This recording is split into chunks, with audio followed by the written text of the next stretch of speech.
Pero no solo lo dejamos ahí, sino también intervenimos con programas de generación de oportunidades económicas con estas mismas familias con las que estamos llegando, con los niños, y ya hemos comenzado además y ya está incorporado de alguna manera y estamos trabajando para ello, para comunicar a la población, por ejemplo, el tema de trabajar en la bancarización, la inclusión financiera. Las poblaciones rurales y las poblaciones en situación de pobreza tienen sistemas de producción con bajos niveles de productividad. Eso implica que tienen sus pequeñas parcelas, sus chacras, donde producen un solo producto, y nosotros entramos con este programa Hakuwiñay a apoyarlos con asistencia técnica a diversificar esta producción. Pero quisiera mencionar que no dejamos de lado el trabajo con las familias y por lo tanto lo primero que hacemos, y ustedes en varias oportunidades lo han mencionado además, cómo trabajamos la mejora de la vivienda, la cocina saludable, esta cocina que ya no se queda el humo dentro de la casa, sino sale, ¿no? Y trabajamos el orden de la casa, nos acercamos a la familia con los yachachiks. Por lo tanto, es una inclusión social que va desde el desarrollo de capacidades y generación de oportunidades económicas a través de los diferentes programas sociales, pero también trabajando de la mano con otros sectores, si no, no lo podríamos hacer, y sobre todo con autoridades locales y gobiernos regionales. Es bueno que se ha ampliado la mirada para cuando Totalmente. hablamos de inclusión social. Hay proyectos que efectivamente atienden a algunos sectores muy específicos, como es el caso de pensión 65, ¿no es cierto?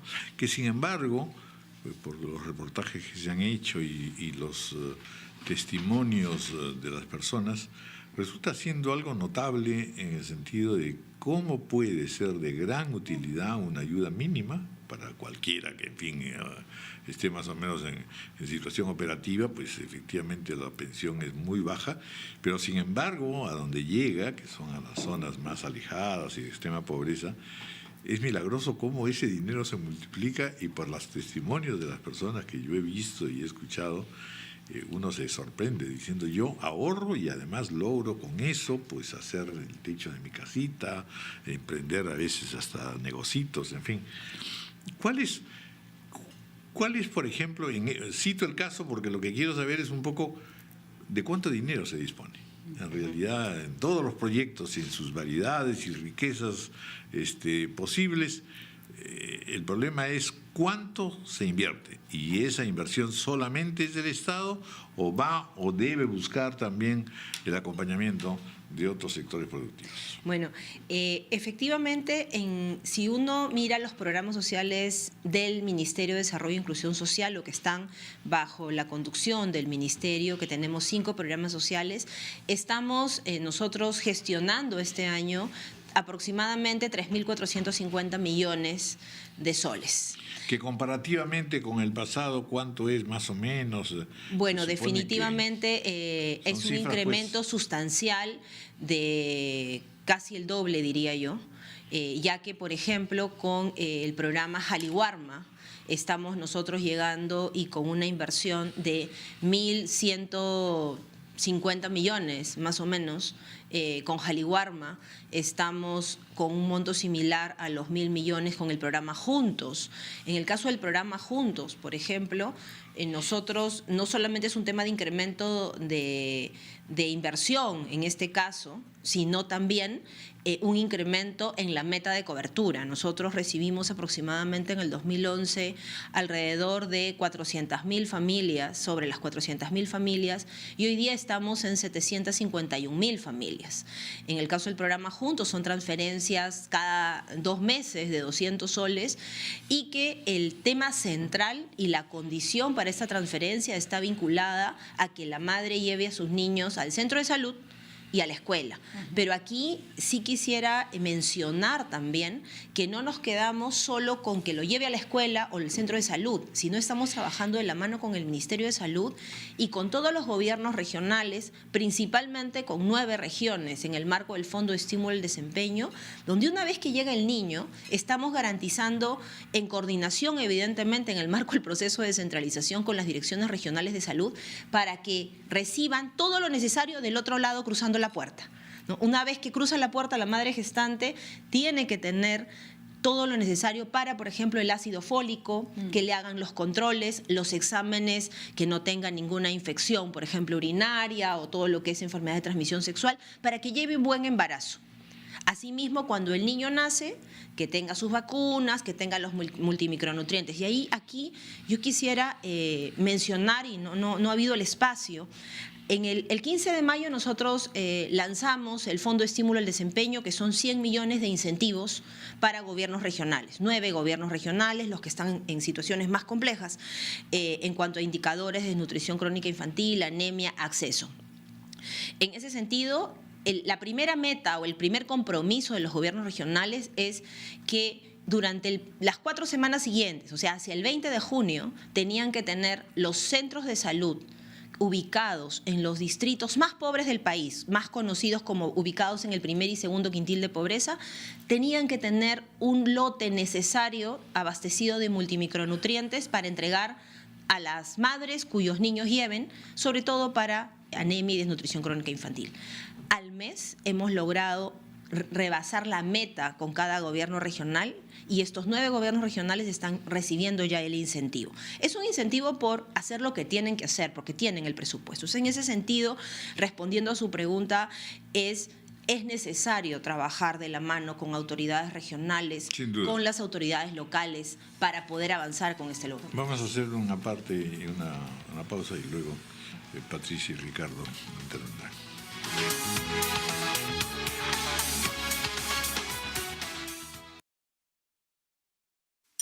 Hora satelital.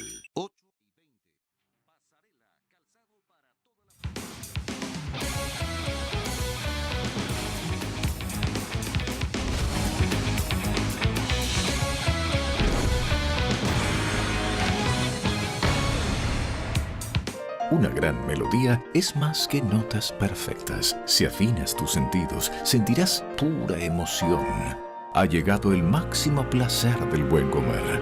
Nueva colección Maestra Don Vittorio, hecha con los más finos ingredientes cuidadosamente seleccionados. Disfruta tocarlos, verlos, olerlos, saborearlos. Una colección de sentidos. Nueva colección Maestra Don Vittorio. El placer de lo mejor. Bienvenidos a una nueva edición de las 5 de las 7. Guido Lombardi, Para comentar las noticias más importantes de la jornada. Patricia del Río, analizan cada día Política, ver los temas de fondo. las 5 noticias más importantes. El principio es: tú no usas tu cargo de congresista para favorecer nada. Las 5 de las 7, lunes a viernes, 7 de la noche, en RPP TV, señal de futuro. Toda la fuerza informativa de RPP Noticias. Más noticias, mayor cobertura periodística, actualizada cada media hora y brindada por los más destacados periodistas. Armando Canchanya, Tenemos las noticias de esta hora. Raquel Salazar, Seguimos en la central de informaciones de RPP. Ricardo Gómez, Vamos de inmediato con el desarrollo de más información. Jesús Verde, Vamos a repasar la información nacional e internacional. Karen Herrera, Desde la central de informaciones de RPP Noticias. Renato Cisneros, Aquí en la central de información. Juliana Oxenford. Vamos a arrancar con un tema que está preocupando a muchísima gente. Central de Informaciones, de lunes a viernes, de 10 de la mañana a 7 de la noche, en RPP TV, señal de futuro.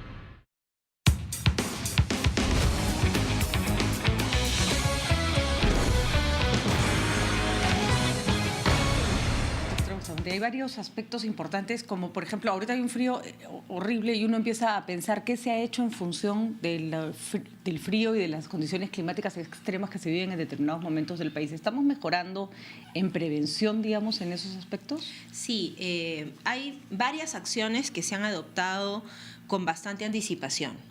Hay un equipo que está trabajando, por ejemplo, y hace algún tiempo me tocó informar también sobre la creación de los tambos, ¿no? En las zonas más alejadas, con puntos céntricos para llegar a determinadas poblaciones, donde en estos tambos que se han construido en el país se tiene llegada mucho más cercana a la familia que está justo en este momento ya en condiciones de friaje, donde se entrega alimentos y vacunas para los animales, se ha hecho vacunas preventivas para los niños. Hace poco hemos tenido además la información del Ministerio de Salud sobre todo el periodo de vacunación previa, preventiva, para que los niños, ¿sí?, no se enfermen.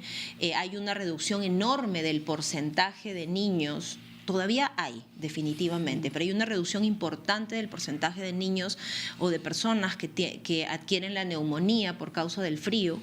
Por lo tanto, sí vemos que la acción concertada del Estado, del Ejecutivo y con autoridades regionales ha dado resultado, porque se viene trabajando esto desde el mes de febrero, marzo. Se han realizado campañas en las zonas más alejadas, se han movido animales, se ha entregado vitaminas, y lo que sí vemos es un descenso en el número de casos. Todavía lo que tenemos como reto es evitar que existan casos, ¿no? O sea, tenemos que llegar al nivel cero de estos casos de neumonía, pero estamos ya trabajando en este proceso. Sí hay acciones concretas realizadas por diferentes sectores. Está el Ministerio de Salud, está Agricultura, está Vivienda, está el Ministerio de la Mujer, donde con diferentes acciones vienen desarrollando e implementando en el mismo territorio. Ministra, la felicitamos por el logro obtenido, el premio a las buenas prácticas en gestión pública, pero por lo ambicioso de las metas de los diferentes programas del Ministerio de Inclusión Social enfrentan problemas. Y el programa que enfrentaba más problemas, más quejas, era el Caliwarma, dedicado y diseñado para dar alimentación a los niños, a los escolares de la zona más pobre de nuestro país. El número de quejas se ha reducido notablemente, pero imaginamos que es también porque se dejó en una medida de preparar los alimentos en la misma zona donde se van a consumir. Esto enriquecía la calidad de lo que consumían, pero los exponía a mayor peligro. ¿Cómo quedó ese tema? Y un reclamo particular de un colegio aquí en Lima, porque pertenece a la región Lima, un colegio ubicado en una de las zonas más pobres del distrito de Santa Rosa, que no estaban considerados dentro de la zona de extrema pobreza, pero eran niños en edad escolar, un colegio parroquial, pero con niños desnutridos. Por favor. Sí, bueno, muchas gracias. Yo quisiera hacer referencia rápida el reconocimiento que ha hecho Ciudadanos al Día por el Buenas Prácticas en Gestión Pública a Haku Wiñay, que es un programa que viene ejecutando por Foncodes. Tiene básicamente 4 componentes: fortalecimiento del sistema de producción familiar, mejora de condiciones de la vivienda rural, lo hemos mencionado hace un momento, promoción de negocios inclusivos y fomento de capacidades financieras, básicamente a través de la educación financiera. Solo como ejemplo, quisiera señalar que el caso de Acoria, que es el caso que planteamos como propuesta al concurso, ninguna familia, y aquí en Acoria tenemos 411 familias y con Haku Wiñay tenemos 50.000 familias aproximadamente a nivel nacional. Ninguna familia contaba con un sistema de riego por aspersión. Hoy 351 familias tienen riego por aspersión. Solo el 40% tenía acceso a riego por gravedad, hoy el 80%. Y así una cosecha al año, doble cosecha al año. Entonces tenemos una serie de resultados que efectivamente lo que hacen es demostrar que estas familias de Haku son familias de juntos. Yo quisiera aquí mencionar que nosotros entramos con Haku Wiñay sobre las familias del programa Juntos como parte de una estrategia. En ese sentido, este reconocimiento nos alienta para seguir adelante, sobre todo incrementando el número de usuarios. Así es. En el caso de Jaliwarma, yo quisiera señalar 2 cosas. En primer lugar, las razones por las que se viene minimizando el riesgo tienen que ver con adopción de medidas bastante rigurosas tanto en el modelo ración como en el modelo producto. En este momento, de los más de 2.800.000 niños que tenemos previsto como meta, el 30% recibe el modelo ración. Lo que se ha hecho es que en las zonas más alejadas nos concentremos solo en el modelo producto. Pero ración seguimos entregando en Lima, en provincias, en capitales de departamento. El único requisito es que haya 1 hora de distancia entre la planta que produce hasta la escuela. Entonces, pero aquí también mencionar que tenemos supervisores de planta diarios. Entonces tenemos como un ingeniero que está en cada planta supervisando el insumo todas las madrugadas y dando el check, la autorización para que salga a la escuela. En el caso del modelo producto, lo que tenemos es ingenieros que van 1 vez al mes al almacén donde compran estos proveedores los productos y también verifican todos los certificados de inocuidad para que lleguen a las escuelas. Entonces tenemos requisitos más rigurosos, pero además un mecanismo de supervisión más riguroso, quizás más complejo, pero más riguroso, hasta que los proveedores, y podamos contar con proveedores que uno no tenga que estar todos los días yendo a mirar que hagan bien su trabajo. Entonces, es un proceso de aprendizaje, de responsabilidad y cumplimiento contractual. Yo creo que estamos trabajando ahí bastante bien. Evidentemente tenemos que continuar. Y en el caso de Jali, tenemos este año la meta de llegar a 2.880.000. Yo quisiera señalar que ya tenemos departamentos donde por fin hemos logrado el 100% de cobertura, ya estamos llegando al 100%. La idea es que los proveedores sigan cumpliendo para no tener que resolver contratos, porque lo que sí estamos siendo es bastante inflexibles si incumplen, inmediatamente penalidad o resolución. En el caso del Colegio Santa Rosa, efectivamente nosotros conocemos que la zona es de extrema pobreza. No hay forma de decir que esa zona no es de extrema pobreza. El tema es que nosotros tenemos, para comenzar, un marco legal, como lo ha explicado la directora ejecutiva del programa, donde llegamos a instituciones públicas, colegios públicos. El colegio es parroquial y también tenemos algunas demandas de colegios parroquiales. Entonces, nosotros lo que estamos viendo es de qué manera se puede apoyar al colegio, pero no podemos entrar con Jaliwarma porque no podemos entrar solo a un colegio. Tendríamos que entrar a todos los parroquiales del país. Ahora, sí me parece importante complementar, Ricardo, que Jaliwarma no combate la desnutrición crónica infantil. Yo creo que ahí es bien importante que las familias nos lo entiendan. ¿Por qué? Porque la desnutrición se combate desde el periodo de gestación hasta los 3 años. Entonces, Jaliwarma lo que hace es contribuir a la mejora del aprendizaje como parte de un paquete mayor. Entonces, si hay un tema de desnutrición crónica infantil, evidentemente tenemos que trabajar con el Ministerio de Salud y estamos tomando atención al caso del colegio. Muy bien. Bueno, lamentablemente el tiempo nos gana, ministra, pero sumamente interesante esta conversación. Y la invito para una segunda ocasión en la que podamos de alguna manera tener indicios de cómo responde la población, porque al final de cuentas toda la corrección de cualquiera de estos programas está en función de la cooperación y la internalización y el entusiasmo que la población pone. No hay manera de lograr que inclusión funcione, ¿no es cierto? Así que me gustaría saber cómo miden, cuánto ha evolucionado esto, qué es lo que está pasando con las poblaciones, en fin. Y tema tenemos ahí, rico e importante. Así es, y tenemos información por cada uno de los programas, las reacciones, y solamente, si me permiten, para finalizar, contarles 2 temas que son importantes para nosotros. Hoy día está el comisario de la Unión Europea en Ayacucho con la viceministra de Políticas visitando justo estas experiencias de los programas en Ayacucho, porque hay mucho interés de la comunidad internacional en mirar estos avances, estos resultados que se vienen desarrollando. Y mañana voy a estar con el vicepresidente del Banco Mundial en Cusco, en el mismo Cusco y en Chincheros, también mirando resultados de CUNAMAS y de Juntos. Y finalmente, pues saludar a todos, a ustedes y a todos quienes nos están escuchando, a todos los peruanos y peruanas y que nos están viendo por Fiestas Patrias. Un abrazo afectuoso y el compromiso de regresar pronto. Muchas gracias. Muy bien, ministra. 8:32 de la mañana, vamos a hacer una pausa y continuaremos también conversando luego con el ministro de Transportes y Comunicaciones, economista José Gallardo Q. Es la primera entrevista que concede a RPP. Ha salido ya también una entrevista en gestión. El país ha entrado a una etapa de concesiones duras en transportes, es lo que él viene señalando, y en efecto, en todo lo que estamos realizando nosotros en la encuesta, se va rápidamente percibiendo que la población, si algo capta de inmediato en el quehacer nacional, es precisamente la inversión en infraestructura, en carreteras fundamentalmente y en el tema del transporte. Hacemos una pausa y continuamos.